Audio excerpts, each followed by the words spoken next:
नमस्ते। तो जितने लोग तक ये वीडियो पहुँचे ना, कृपया आप पूरी देख लीजिएगा। नमस्ते। हमारा नाम है मुकुंद मिश्रा। हम मुंबई के आईसीएसटी कॉलेज के इंजीनियरिंग के दूसरे साल में हैं। यहाँ पर पनवेल में एज ए पेइंग गेस्ट रहते हैं। और मतलब ये हमारे ज़िंदगी का फर्स्ट वीडियो है। मतलब 19 बार रीटेक दे चुके हैं, ज़रा कॉन्फिडेंस ला रहे थे। वैसे हम यूपी से हैं। यूपी के जौनपुर ज़िले में हमारा गांव है। और हमारे पिताजी मनोहर लाल मिश्रा हमारे गांव की पाठशाला के हेडमास्टर, मतलब गांव के सबसे पढ़े लिखे आदमी। अब हमारे पिताजी ना हमें भी खुद की तरह ऐसा पढ़ा लिखा नवाब बनाना चाहते थे, इसलिए यहाँ भेज दिए। अब बचपन में ना हम फैन देखकर बोले थे कि बड़े होकर हम मशीन बनाएंगे। अब साला छोटे बच्चे को थोड़ी पता होता है कि उसको सिर्फ मशीन बनाने के लिए MIT, VIT, BITSAT, JEE Main, JEE advance ये सब देना पड़ता है।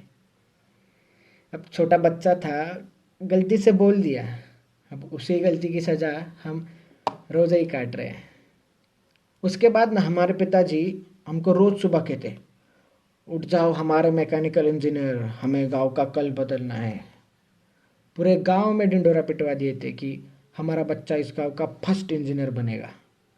अब साला इस मोड़ पे पहुंच गए थे ना कि हम मना भी नहीं कर सकते थे कि पिताजी हमको इंजीनियरिंग नहीं करना। मतलब पिताजी की इज्जत चली जाती थी। हमको हमको क्रिकेट बहुत अच्छा लगता था। कहीं और ज़्यादा अच्छा ना लगने लगे इसलिए छोड़ दिए। उसके बाद हमारे पिताजी हमसे कहे कि बेटा अगर ज़िंदगी में तरक्की करनी है ना तो ये गांव के दोस्तों के साथ घूमना फिरना ये बंद कर दो। तो हम बचपन के दोस्तों के साथ घूमना फिरना भी बंद कर दिए। हमको याद है हम 10वीं का पड़ाव बहुत ही ज़ोर से पार किए थे। मतलब पूरे ज़िले में 7वें आए थे हम। और इनाम के तौर पर हमें पिताजी ये सैमसंग का फ़ोन दे दिए। हमसे कहे कि बेटा जब मैकेनिकल इंजीनियर बनोगे तब टच स्क्रीन वाला दिलाएंगे। अब जब साला मैकेनिकल इंजीनियर बनेंगे तब इनसे थोड़ी ना मांगेंगे फ़ोन। हम बर्बाद ना हो इसलिए नहीं देते। और हमको इस चीज़ से दिक्कत भी नहीं थी।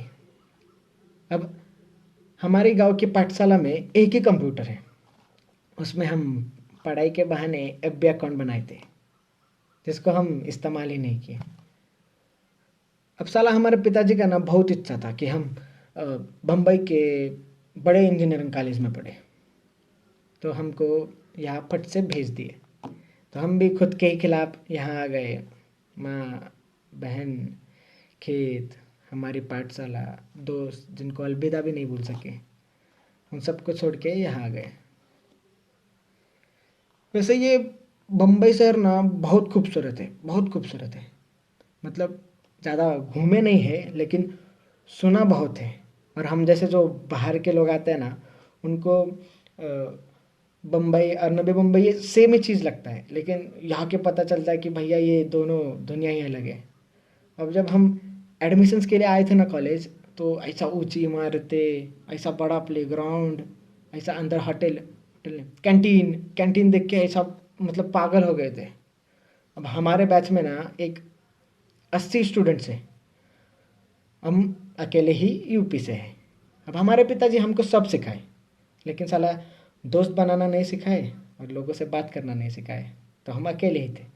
और यहाँ के बच्चे भी ना बहुत ही अलग, मतलब कैसे बताए, मतलब बहुत ही मॉडर्न और फैशनेबल है। मतलब ऐसा गॉगल पे, जैकेट पे, KTM पे ऐसा कॉलेज आते हैं। और मतलब कुछ लड़कियां हैं जो ऐसा स्कर्ट में, मतलब हमको इस चीज़ से दिक्कत नहीं है, बिल्कुल दिक्कत नहीं है। बस हम पहली बार देखे तो थोड़ा गड़बड़ा गए थे। और कुछ स्टूडेंट्स तो चड्डी पे कॉलेज आते हैं। साला एक साल के सफ़र में हम कभी हमारे PG के बाहर भी चड्डी पे नहीं गए। और भैया अंग्रेजी तो इतना तेज़ बोलते हैं ना कि समझना छोड़िए, सुनने में भी बड़ी दिक्कत होती है। मतलब हम इनकी तरह कूल नहीं थे। हम ना सिगरेट पीते, ना दारू पीते, ना नशे करते, ना कोई गर्लफ्रेंड के चक्कर में थे। और हमारे कपड़े भैया, मतलब एक फॉर्मल शर्ट, एक फॉर्मल पैंट, हाथ में पापा की घड़ी या चश्मा और नीचे सैंडल। और इस्त्री भी हम खुद ही करते थे। और बाल अभी बढ़ाए बाल, वरना पूरा मिलिट्री कट रखे थे। वो बाजू वाला चिंटू है ना, हमको मतलब बाल देख के यही उम्र में अंकल बुलाता है। अभी हम मतलब ये सब को अगर बाजू में रखें ना, तो हम वैसे बहुत होशियार है। मतलब खुद की तारीफ नहीं करेंगे, लेकिन हमारे कुछ उसूल है, जैसे कि हम बंक नहीं करेंगे, असाइनमेंट्स टाइम पे देंगे, जो भी है ईमानदारी से करेंगे। अभी 2-3 महीने पहले का बात है, हमारा सेम 2 का एग्ज़ाम्स पास में आ रहा था। तो धीरे धीरे सब हमारे साथ ऐसा ही हाय बाय बोलने लगे, हमारे साथ बात करने लगे, हमारे मतलब फर्स्ट बेंच में बाजू में बैठने लगे। हमको बोले कि हमको मतलब कैंटीन घुमाए, हमको प्लेग्राउंड घुमाए, हमको मॉल घुमाए, हमको चीज़ फ्रैंकी, सैंडविच, मतलब बहुत नाम याद नहीं आ रहे, लेकिन बहुत बहुत कुछ खिलाए। और हम उनको मतलब जितने भी पढ़ाए उसके नोट्स देते, फिर उनको लाइब्रेरी में लेक्चर देते। और मतलब साला इतना कॉन्फिडेंट ना हम कभी ज़िंदगी में फील नहीं किए थे। और हमको हमको ना मतलब लड़के लोग भी नंबर शेयर करने लगी, तो हम थोड़ा गड़बड़ा जाते थे उधर। मतलब अचानक इतना सारा आ गया ना कि हम पागल हो गए थे। मतलब बहुत ही खुश थे हम, मतलब हमारे ज़िंदगी का ना ये बेस्ट पीरियड कह सकते हैं। अभी हमारा ना ये वॉचमैन है ना जो नीचे, उनका यही फ़ोन पे हम वीडियो बना रहे हैं। तो उनका एंड्रॉयड फ़ोन है और उनको चलाने नहीं आता है, तो हम उन पे हमको दे देते हैं फ़ोन। तो उनके फ़ोन पे ऐप भी खोल के हम सबको फ्रेंड भी बना लिए। तो हमारा ना 2 पेपर अच्छे से हो गए, हम धम धम सबको पेपर दिखाए, सबको आंसर्स बताए। तो क्या हुआ ना कि ये कोरोना की वजह से जो बाकी का पेपर था वो कैंसिल हो गया।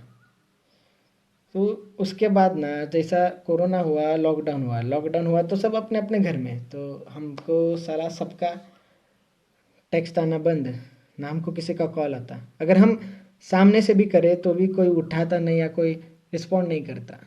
हमको एक एक लड़की का मैसेज आया था कि thank you Mukund for your help, means a lot. तो हम कहे कि you are welcome, how are you. तो उसका भी रिप्लाई नहीं आया। हम सोचे कि हम ऐसा क्या कर दिए, कुछ गलत बोल दिए क्या किसी को। अभी तो हम सोचे कि साला हम कूल बनने के लिए ना फेसबुक पर मीम्स सबको शेयर करते हैं, तो सबका रिएक्शन तो आएगा। लेकिन उधर भी कोई किसी का रिएक्शन नहीं आया। मतलब हम बहुत कोशिश कर रहे थे बात करने का। हम मतलब अभी एक अकेला इंसान घर में पढ़ेगा भी कितना। हम ना गेम खेल सकते थे, ना पिक्चर देख सकते थे, ना किसी से मतलब घूमने के लिए बाहर जा सकते थे। हम बहुत सोने लगे थे, हम बहुत चिड़चिड़े हो गए थे, बीच में ही रोते थे, बीच में ही गुस्सा होते थे। हम ज़्यादा सोने लगे थे, मतलब हम हमारा काबू ही खुद से हट गया था। हम मतलब अभी देखिए ना, हम जो चीज़ ज़िंदगी में नहीं कहे वो पहली बार कर रहे हैं। जैसे कि हम पहली बार वीडियो बना रहे हैं। हम पिताजी को बोलने का भी कोशिश किए कि पिताजी हमको ठीक नहीं लग रहा है। हम मतलब थोड़े गुस्सा हो रहे, थोड़े ज़्यादा रो रहे, या हम बहुत अकेला महसूस कर रहे हैं। तो हमारे पिताजी हमसे कहे कि बेटा ये ज़िंदगी का मोड़ है, ये सबके साथ होता है। हमारे साथ हुआ, तुम्हारे दादाजी के साथ हुआ, ये आएगा और चला जाएगा। हमारे पिताजी समझने की कोशिश ही नहीं की कि हम क्या कहना चाह रहे थे। अब हम ना एंजाइटी और डिप्रेशन ये सब में विश्वास नहीं रखते थे। पर साला जब वो इंसान को होता है ना वो चीज़, तब तब ही समझ आता है कि भाई ऐसा मानसिक बीमारी करके भी कुछ तो होता है। अब हमारे गांव में ना मानसिक बीमारी का 2 ही मतलब है, एक तो भूत बाधा और दूसरी मतलब ये पागल हो गए। साला हम गुस्सा हमारे दादाजी से नहीं है, ना हम गुस्सा हमारे पिताजी से है। हम गुस्सा इस समाज से है, जो जब सर दुखता है तो हाथ में फट से डिस्प्रिन दे देता है, लेकिन साला जब दिमागी हालत ठीक ना हो तो मुंह ही फेर लेता है। अब साला परसों का ये बात है, हम उसी उम्मीद में फ़ोन लिए थे कि हम देखने की फेसबुक पे हमको गलती से किसी का मैसेज आया रहेगा। तो हम खोले तो देखे कि सबने स्टोरी शेयर किए थे, और उसमें लिखा था, तो क्या लिखा था उसमें लिखा था कि if you feel lonely, you talk to me. I better see you laughing instead of seeing in your grave. And suicide is not the option. अब हम क्या बोले बे? और कितना गिरोगे बे तुम लोग? गए 1 महीने से हम बात करने की कोशिश कर रहे हैं कि हमसे कोई बात करो, हमारा फोन उठाओ, हम तरस रहे थे कि हम हमारी सुनो मत, लेकिन हमसे बात तो करो, हमको तो जानो कि हमको क्या हो रहा है। साला एक फेमस इंसान अगर सुसाइड कर ले तो सबको इस चीज का फर्क पड़ता है, लेकिन आपको पता है क्या, साला हर 1 घंटे में एक स्टूडेंट भारत में आत्महत्या करता है, लेकिन तभी किसी को फर्क नहीं पड़ता क्योंकि वो फेमस थोड़ी ना है। ये फर्क छोड़िए, ये सोशल मीडिया को चलाने के लिए ये लोगों को कंटेंट मिल गया, और ये जो कंटेंट है ना, ये इंसान की जिंदगी से भी बहुत ही प्यारा है।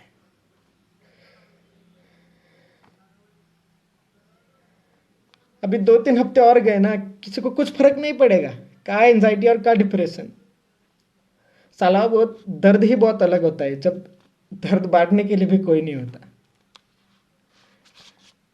अब हम यही कहना चाहते हैं कि अगर ये सोशल मीडिया की दुनिया से निकले और आजू बाजू देखे कि लोग रुके आपसे आपसे बात करने के लिए तरस रहे अकेले, तो उनसे बात कीजिए, उनको ऐसा मुंह मत फेरिए।